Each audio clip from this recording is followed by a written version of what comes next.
Hello everyone, আসসালামু আলাইকুম। বাংলাদেশের আকাশে বাতাসে শুধু রাজনীতি, রাজনীতি আর রাজনীতি। আর সেই রাজনীতিরই আরো একটি করুণ দৃশ্য আমরা দেখলাম। সেটা হচ্ছে গোপালগঞ্জে এনসিপির যে প্রোগ্রাম, এনসিপি প্রোগ্রাম করতে যায় গোপালগঞ্জ, যেটা হচ্ছে আওয়ামী লীগের ঘাঁটি। সেই ঘাঁটিতে প্রোগ্রাম করতে যাওয়ার পরে সেখানে স্বাভাবিকভাবেই আওয়ামী লীগের যারা সমর্থক রয়েছে, যুবলীগ, ছাত্রলীগের যারা সমর্থক রয়েছে, তাদের সাথে এনসিপির খুব ভালো রকমের মারামারি গ্যাঞ্জাম হয়। সেখানে পুলিশ পর্যন্ত যায়, আর্মি পর্যন্ত যায় এবং শেষ পর্যন্ত এনসিপি নেতাদেরকে আর্মি গিয়ে উদ্ধার করে নিয়ে আসে। যদি উদ্ধার না করতো তাহলে খুব বাজে একটা সিচুয়েশন হয়ে যেতে পারতো, কোনো বড় ধরনের দুর্ঘটনা ঘটতে পারতো। এখন প্রশ্ন হচ্ছে, এই যে গোপালগঞ্জে এনসিপির সাথে আজকে যে মারামারি বা একটা রণক্ষেত্রের মতো পরিস্থিতি তৈরি হলো, তার জন্য আসলে দায়ী কে? এটা কি এড়ানো যেত কিনা এবং এর ফলে আসলে আমরা কি পেলাম? ঘটনা হচ্ছে, এনসিপি তাদের রাজনৈতিক দল নিয়ে সারা বাংলাদেশে জুলাই পদযাত্রা নামে একটা প্রোগ্রাম করছে। তারই অংশ হিসেবে তারা সকল জেলায় যাচ্ছে এবং সেই অংশ হিসেবে তারা গোপালগঞ্জে তাদের কর্মসূচি দেয় 16 তারিখে। এবং সেই কর্মসূচি আগে থেকেই পরিকল্পিত ছিল যে 16 তারিখে তারা গোপালগঞ্জে যাবে। এবং সকলেই জানে, বাচ্চারাও জানে যে গোপালগঞ্জ হচ্ছে আওয়ামী লীগের শক্ত ঘাঁটি। সারা বাংলাদেশে কোথাও আওয়ামী লীগ দাঁড়াতে না পারলেও গোপালগঞ্জে আওয়ামী লীগের সমর্থক রয়েছে, বিকজ সেটা হচ্ছে আওয়ামী লীগের আতুরঘর। সেখানে সাধারণ মানুষরা আওয়ামী লীগের পক্ষের লোকজনরাই সবসময় রয়েছে। এখন ঘটনা হচ্ছে, এটা কি এনসিপি জানতো না? এই গোপালগঞ্জে আজকে যে রণক্ষেত্র হলো সেটা কি এড়ানো যেত না? এই গোপালগঞ্জে এখন এই রাজনৈতিক প্রোগ্রাম দেওয়ার কি দরকার ছিল? এখন এনসিপি বলছে যে তাদের যে পরিকল্পনা, তাদের যে স্বাভাবিক রাজনৈতিক কার্যক্রম, তারই অংশ হিসেবে তারা গোপালগঞ্জে গিয়েছে। এটা অবশ্য সাহসিকতার পরিচয়। যে তারা যে আসলে আওয়ামী লীগের ঘাঁটি বলে স্কিপ করছে না, সেটাও কিন্তু এর মধ্য দিয়ে প্রমাণিত হয়। কিন্তু এই যে অনাকাঙ্ক্ষিত ঘটনা ঘটলো, 4 জন মারা গেল, অনেকে আহত হলো, সার্জিস আলম তো সেখান থেকে বেঁচে ফিরতে পারবে কিনা তাই নিয়ে সংশয় করে ফেসবুকে পোস্ট দিয়েছে, এবং যেসব দৃশ্য আমরা দেখেছি, এবং পুলিশ মোটামুটি চারদিক দিয়ে ঘেরাও, সাধারণ যারা আওয়ামী লীগ সমর্থক রয়েছে তাদের চারদিক দিয়ে তারা পুলিশকে ঘেরাও করে রেখেছে, ইট পাটকেল মারছে, police rubber bullet, tear gas ছুটছে, এবং সেখান থেকে আর্মি গিয়ে এনসিপি নেতাদেরকে, হাসনাত আবদুল্লাহ, সার্জিস আলম এদেরকে সবাইকে আর্মির গাড়িতে, স্পেশাল গাড়িতে ভরে সেখান থেকে উদ্ধার করে নিয়ে আসে। এখন এই ঘটনা এড়ানো যেত। এই ঘটনা এড়ানো যেত, কারণ হচ্ছে সকলেই জানে যে এখানে প্রোগ্রাম দিলে এই ধরনের রণক্ষেত্র হবে। এবং এই প্রোগ্রামটা যেহেতু এনসিপির আগে থেকে অ্যানাউন্স করা, সেহেতু আওয়ামী লীগও অনেক আগে থেকেই পরিকল্পনা করে রেখেছিল যে এখানে আসলে তাদেরকে আসলে ভালো রকমের একটা বাধা দিবে। হয়তো বা আরো বড় কোনো পরিকল্পনা ছিল, সেটা হয়তো বা আর্মি এবং পুলিশের কারণে সম্ভব হয়নি। এখন এই ঘটনার পরই আবার এনসিপির জায়গা থেকে সরকারের ব্যর্থতা দেখানো হচ্ছে। অলরেডি হান্নান মাসুদ, যে অলরেডি বেশ কিছুদিন গা ঢাকা দিয়েছিল একটা স্ক্যান্ডালের কারণে, যে কিছু সন্ত্রাসীকে পুলিশ থেকে ছাড়িয়ে নেওয়ার যে স্ক্যান্ডাল, তারপরে সে মোটামুটি গা ঢাকা দিয়েছিল। আজকে আবার সে সরব হয়ে আবার আগের মূর্তিতে সে চলে গিয়েছে এবং বলেছে যে জাতীয় নেতাদেরকেই নিরাপত্তা দিতে পারে না একটা জেলায়, সেখানে সরকার কিভাবে নির্বাচনের আয়োজন করবে।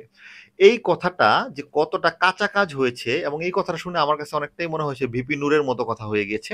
রাজনৈতিক অপরিপক্কতার কথা ফুটে উঠেছে, এবং হান্নান মাসুদ যে রাজনৈতিকভাবে খুব ম্যাচিউর এবং খুব স্মার্ট না, তাও প্রমাণিত হয়ে গিয়েছে। বিকজ সাধারণ মানুষ কিন্তু অলরেডি গেস করা শুরু করে দিয়েছে যে এনসিপি কোনো না কোনোভাবে নতুন তালবাহানায় তারা রাজনীতিতে থেকে বা নির্বাচন পিছাতে চায়। এবং আজকের এই ঘটনাটার পরপরই যখন হান্নান মাসুদ সেই জায়গাতে হাত দিল, তখন বোঝাই যাচ্ছে যে এটা তাদের একটা বড় পরিকল্পনার অংশ। এবং যে কোনো ঘটনা ঘটলে সেটাকে কোনো না কোনোভাবে পেঁচিয়ে ওই একটা জায়গায়, যে এই সরকার নির্বাচন দিতে পারবে কিনা বা এই সরকার নির্বাচন দেওয়ার মতো এখনো যোগ্য কিনা, সেই জায়গাতে হিট করার চেষ্টা করছে। এটা একটা ম্যাচিউর রাজনীতিবিদের মতো কাজ হয়নি। এনসিপির জায়গা থেকে বড় একটা মাইনাস পয়েন্ট এই হান্নান মাসুদের স্টেটমেন্ট। আর আরেকটা জিনিস, যদি তারা এটা রাজনীতির খেলা হিসেবে পরিকল্পিতভাবে করে থাকে, যে এরকম একটা ঘটনার পরে তারা আলোচনায় থাকবে, সংবাদপত্রে বা সকল মিডিয়াতে থাকবে, এটাকে ইস্যু করে সারা বাংলাদেশে বিক্ষোভ সমাবেশ করবে এনসিপি, মোটামুটি একটা রাজনৈতিক দল হিসেবে একটা গরম পরিস্থিতি তৈরি করবে, সেই জায়গা থেকে যদি এটা করে থাকে তাহলে বলবো আমি সফল, যে তারা এই জায়গাতে সফল হয়েছে এবং তার জন্য তারা সাধুবাদও পায়। এবং সেই ক্ষেত্রে সাধুর বেশ ধরে আসলে লাভ নেই, রাজনীতি করতে যেহেতু নেমেছে, রাজনীতিক খেল খেলতেই পারে, সেই জায়গা থেকে যদি এটা খেলে থাকে বলবো যে মানে খুব ভালো একটা ছয় মেরেছেন। কিন্তু এই যে গোপালগঞ্জের ঘটনায় সারা পৃথিবী যে দৃশ্য দেখলো, সেটা আওয়ামী লীগের কারণে হোক বা পরিস্থিতির কারণে হোক, সেটা কিন্তু সারা বিশ্বের কাছে ডক্টর ইউনূসের যে ইমেজ, সেই ইমেজের জন্য খুব সুখকর না। এখন এই সুখকর না, সেটা কি নতুন যে দল তারা করছে? তারা কি কোনোভাবে এর পিছনে অ্যাডভান্টেজ নেওয়ার চেষ্টা করছে? সেটা আসলে সময় বলে দিবে। বাট এই যে আজকের যে ঘটনা, সেই ঘটনাটা এড়ানো যেত। এই যে ৪ জন প্রাণ হারিয়েছে, সেটা যারই হোক, সেটা ধরলাম ফ্যাসিস্ট আওয়ামী লীগের সমর্থকেরই হোক, বাট এই ৪ জন যে প্রাণ হারিয়েছে সেটা কিন্তু কোনো সুখকর ঘটনা না। সো আওয়ামী লীগ এখন এমন একটা ফাটা বাঁশের চিপায় পড়েছে, সেখান থেকে সে ছোবল দেওয়ার চেষ্টা করবেই। আর এটা মাথায় রেখেই পরিকল্পনা করা উচিত। এটা মাথায় রেখে আর রাজনৈতিক বিভিন্ন প্রোগ্রামের আয়োজন করা উচিত। আর রাজনৈতিক দল হিসেবে মাঠে গেলে তার দলের উপরে ভরসা রাখতে হবে, তার দলের সমর্থকদের উপর ভরসা রাখতে হবে। তা না হলে ৪ জনের একটা রাজনৈতিক দল যদি একটা বড় জায়গায় গিয়ে আন্দোলন করে এবং সেখানে পিটুনি খেলে যদি বলে যে আইন শৃঙ্খলা রক্ষাকারী বাহিনীর দোষ, সেটা কিন্তু আসলে খুব বেশি বড় দাগে যৌক্তিক না। সো এনসিপি যখন একটা জেলায় সমাবেশ করবে বা রাজনৈতিক কর্মসূচি দিবে, সেখানে এনসিপির যে সমর্থকদের উপরেই তাদের ভরসা করতে হবে। সেখানে পুলিশ বা আর্মির উপর ফুললি মেজর অংশ ভরসা করে সেখানে যাওয়াটা ঠিক না। তখন কিন্তু আবার মানুষ বলবে যে সরকারের উপর ভর দিয়ে দিয়ে এই রাজনৈতিক দলটা এগোচ্ছে। বিএনপি যদি আজকে কোনো রাজনৈতিক সমাবেশ করে, সেখানে বিএনপির বড় শক্তি হচ্ছে তাদের সমর্থক, তাদের জনগণ। তো সেই জায়গা থেকে এনসিপিরও এই প্র্যাকটিসে আসতে হবে, শুধুমাত্র কিছু থেকে কিছু হলেই বাচ্চাদের মতো সরকারের উপর বা সরকারের দিকে আঙুল দেখিয়ে কান্নাকাটি করা বন্ধ করতে হবে। সো এই যে ঘটনায় আসলে আওয়ামী লীগ ভাবতেছে তারা সাহস দেখাচ্ছে, তাদের কর্মসূচি দেখাচ্ছে। হ্যাঁ, আওয়ামী লীগ তাদের দলীয় যে নেতাকর্মী রয়েছে, যারা গোপালগঞ্জ বেস মানুষজন রয়েছে, সমর্থক রয়েছে, তাদের কাছে হয়তোবা একটা বুস্ট আপ দিতে পারছে, তাদের মনোবলে একটা বুস্ট আপ করতে পারছে। কিন্তু আওয়ামী লীগ দল হিসেবে কতটা নিকৃষ্ট, আওয়ামী লীগ দল হিসেবে কতটা খারাপ, সেটা কিন্তু আবার নিজেরাই প্রমাণ করে দিল আজকের এই ঘটনায়।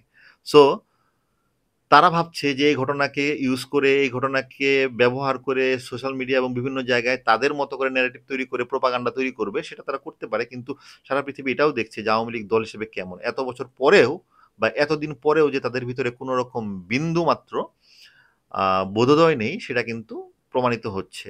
আর আওয়ামী লীগ বা কি করবে? এখন তাদের আসলে কিছু করার নেই। তারা এখন জঙ্গি স্টাইলেই ফিরতে হবে, অ্যাকশন করেই ফিরতে হবে।